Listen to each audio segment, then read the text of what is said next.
कविता, तू अभी तक झाड़ू ही लगा रही है और जल्दी जल्दी से हाथ चलाना, इससे पहले कि तेरे दोनों भाई उठ जाएं। जी भाभी। तभी कविता की छोटी भाभी रश्मि वहाँ आती है। कविता, ये क्या, तुम्हारा साफ सफाई का काम अभी तक खत्म नहीं हुआ? अच्छा ये सब छोड़ो, तेरे भैया उठ गए, उनके लिए जल्दी से चाय बनाकर ले आ, और हाँ इसके बाद हम सबके लिए नाश्ता भी बना दे। हाँ भूख तो मुझे भी लगी है। ऐसा कर, तू साफ सफाई के बाद नाश्ता बना ले, फिर अपने भाइयों के ऑफिस जाने के बाद बर्तन धो लेना और उसके बाद कपड़े धो लेना। बिन माँ बाप की कविता चुपचाप घर के कामकाज में लग जाती है। कुछ देर बाद वो सबके लिए आलू के पराठे और चाय लेकर आती है। ये लो अमित भैया, आपकी पसंद के आलू के पराठे और गर्मा गर्म चाय। कविता, तेरी दो दो भाभियां हैं, फिर भी हमारे लिए तू खाना क्यों बनाती है? भैया वो मैं वो बात ये है कि ननद जी को अपने भाइयों के लिए अपने हाथ से बनाया हुआ खाना खिलाना ज्यादा पसंद है, इसलिए वो हम दोनों को तो बनाने ही नहीं देती। क्यों कविता, ठीक कह रही हूँ ना मैं? अनीता कविता को आंखें दिखाने लगती है। हाँ भैया, अनीता भाभी एकदम ठीक कह रही है। दोनों भाई नाश्ता करके ऑफिस चले जाते हैं। फिर दोनों भाभियां भी नाश्ता करने बैठ जाती हैं। आखिर में जैसे ही कविता नाश्ता करने बैठती है तो छोटी भाभी रश्मि उसकी कुर्सी खींच लेती है, जिससे कविता नीचे गिर जाती है। तेरी औकात नहीं है कुर्सी पर बैठ के खाने की, चल नीचे बैठकर खा। और नहीं तो क्या, तुम्हारी हैसियत इस घर में एक नौकरानी से ज्यादा कुछ भी नहीं है। और हाँ, पहले ये वाला खाना खत्म कर। लेकिन भाभी, ये तो आप लोगों का झूठा खाना है। हाँ तो इसे तो तू अपनी खुशकिस्मती समझ कि झूठा खाना तुझे नसीब हो रहा है। चल अब खाना खाकर सारे झूठे बर्तन धो देना। अच्छा रश्मि, तूने कल रात बिग बॉस का एपिसोड देखा क्या? नहीं भाभी, मिस हो गया। वैसे अभी रिपीट आ रहा होगा, चलो ना चलकर देखते हैं। हाँ हाँ चलो चलो। दोनों भाभियां आराम से अपने कमरे में जाकर टीवी देखती हैं और बेचारी कविता अकेले घर का सारा काम करती। ऐसे ही दिन बीतते हैं। एक रोज हम दोनों भाइयों को काम के सिलसिले में दूसरे शहर जाना है। हमारे मालिक एक नई फैक्ट्री झारखंड में लगवाना चाहते हैं। हम कुछ 2 महीनों के लिए वहीं रहेंगे। तब तक तुम सब अपना ख्याल रखना, ठीक है? भैया, आप दोनों मुझे छोड़कर जा रहे हो? जा कहाँ रहे हैं पगली, तेरे लिए ही तो मेहनत कर रहे हैं ताकि हमारा प्रमोशन हो जाए और हम तेरी शादी धूमधाम से कर सकें। ये सुनकर दोनों भाभियां मुंह बना लेती हैं। अपने पतियों के जाने के बाद तो अब वो दोनों कविता पर और भी जुल्म ढाती हैं। ऐसे ही एक रोज बाहर जोर की बारिश हो रही होती है। देखो भाभी, कितना सुहाना मौसम हो रहा है, क्या मजेदार बारिश हो रही है। हाँ रश्मि, और ऐसे मौसम में गर्मा गर्म चाय और पकौड़े हो तो मजा ही आ जाए। रुक, अभी उस महारानी को बोलती हूँ। कविता, अरे ओ कविता, कहाँ मर गई? जी भाभी, आपने बुलाया?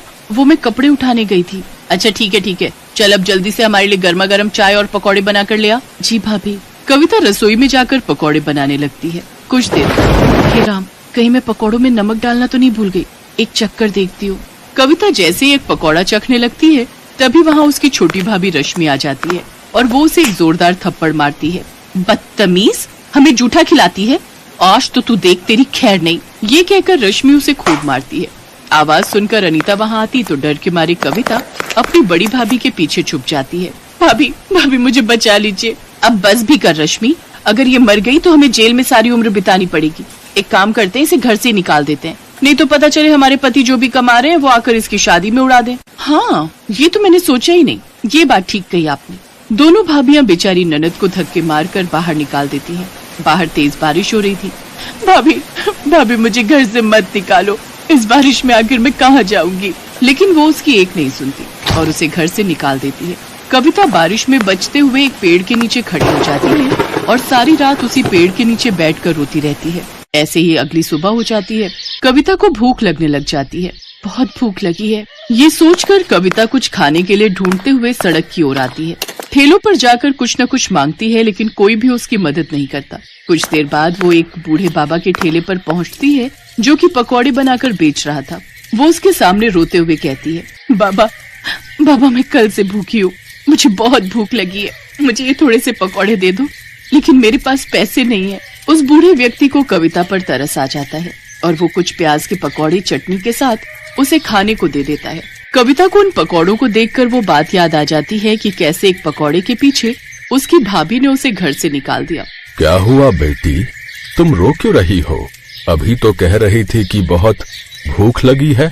कविता रोते हुए उसे सारी बात बताती है। बेटी, तुम जवान लड़की अकेले कहाँ भटकोगी सड़कों पर, इससे तो बेहतर होगा तुम इस गरीब की झोपड़ी में चलकर रहो, मेरी बेटी बनकर।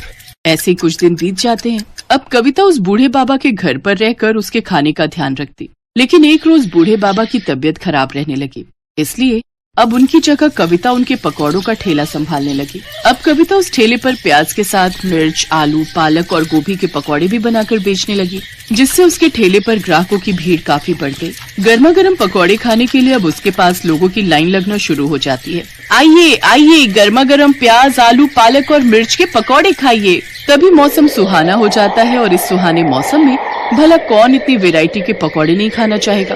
अरे ओ पकौड़े वाली, बनाना तो 20 रुपए के प्याज के पकौड़े। हाँ, और मेरे लिए मिर्च के पकौड़े हैं। इस तरह उसके पास ग्राहकों की भीड़ लगना शुरू हो जाती है और जो भी उसके पकौड़े एक बार खाता वो बार बार जरूर खाता। भगवान की दया से मेरे बनाए हुए पकौड़े सब ग्राहकों को बहुत पसंद आ रहे हैं। अगर मेरा ये काम ऐसे ही चलता रहा तो बहुत जल्द मैं एक नया पक्का घर बनवा लूंगी। ये सब सोचकर कविता बहुत खुश थी। अगले दिन वो फिर अपना ठेला वहाँ लगाती है, लेकिन एक रोज तेज तूफान के आने के कारण उसके ठेले की छत उड़ जाती है और बारिश के कारण उसके सारे पकौड़े उसमें खराब हो जाते हैं। सब खत्म हो गया। इस बारिश ने सब खराब कर दिया। इस बारिश ने एक तरफ जहाँ कविता को रोजी रोटी कमाने से भी वंचित कर दिया था, तो वहीं दूसरी ओर उसकी दोनों भाभियां आराम से अपने लिए पिज्जा और पॉपकॉर्न ऑर्डर करके मजे से इस बारिश का लुत्फ उठा रही थी। वाह वाह, क्या स्वाद है इस पिज्जा का, और इस पॉपकॉर्न के तो क्या ही कहने। उधर रोती हुई कविता अपनी झोपड़ी में आती है, जहाँ सारी झोपड़ी में पानी आ गया होता है। अब पूरे घर में तो बारिश का पानी भर गया है। बाबा, मैं अभी ये सारा पानी उठाकर बाहर फेंक देती हूँ। कविता अपनी बदकिस्मती पर रोते हुए उस पानी को उठाकर बाहर की ओर फेंकने लगती है। कुछ देर बाद वो उस बूढ़े बाबा की ओर देखती है। नहीं, मैं इतनी जल्दी हार नहीं मान सकती। बारिश में तो लोग पकौड़ों के दीवाने होते हैं। ये बरसात का मौसम तो सबसे अच्छा मौसम है कमाई करने का, लेकिन मैं इसके पकौड़ों के साथ चाय बनाकर भी बेचूं तो मेरे पास कुछ पैसे रखे हैं, उससे फिर से शुरू करती हूँ। कविता ने हिम्मत नहीं हारी और उसने अपने ठेले की मरम्मत करवाई और एक बड़े से तिरपाल के नीचे चाय पकौड़े बेचने लगी। बारिश में लोग उसके तिरपाल के नीचे आकर चाय पकौड़े खाने लगते हैं, जिससे उसकी बिक्री अब पहले से भी ज्यादा होती है। ऐसे ही कुछ दिन बीत जाते हैं। अब कविता दिन भर में 3000 रुपए कमाने लगी। एक रोज अमित और सुधीर कार से जा रहे थे, तभी उस ठेले पर उनकी नजर गई। अरे, ये तो अपनी बहन कविता है, लेकिन ये यहाँ फुटपाथ पर ये चाय पकौड़े क्यों बेच रही है? वो दोनों कविता के पास जाते हैं। अपने भाइयों को देख कविता फूट फूट कर रोती है। भैया, आप मुझे छोड़कर क्यों चले गए थे? देखो आपके बिना मेरी हालत कैसी हो गई है। लेकिन बहन, तुम्हारी ये हालत कैसे हुई? इसके बाद कविता सारी बात अपने दोनों भाइयों को बताती है। अमित और धीरज गुस्से में घर आते हैं। अनीता, अनीता, कहाँ हो तुम? लौट आए आप लोग? आप रुको, मैं अभी पानी लाती हूँ। लेकिन तुम क्यों लाओगी? वो कविता कहाँ है? उससे कहो। अब हम आपको क्या ही बताएं, उसने तो हमारी नाक ही कटवा दी। वो तो किसी लड़के के साथ भाग गई है। ये सुनते ही अमित ने अनीता को जोरदार थप्पड़ मारा। शर्म नहीं आती झूठ बोलते हुए? हैं? तो भाइयों के होते हुए भी आज हमारी बहन को न जाने कैसे कैसे अपना पेट पालना पड़ रहा है, हैं? सुन लो, तुम दोनों के लिए अब हमारे घर में कोई जगह नहीं है। निकल जाओ यहाँ से। उन दोनों भाभियों को अपनी गलती का एहसास हो जाता है और वो अपनी ननद से माफी मांगते हैं। इसके बाद कविता अपनी दोनों भाभियों को माफ कर देती है, जिसके बाद वो उस बूढ़े काका को भी अपने घर ले आती है। अब वो अपने पकौड़े के बिजनेस को और भी आगे बढ़ाती है। एक बड़ा सा रेस्टोरेंट खोलकर उसमें पकौड़े बेचकर खूब कमाई करती है।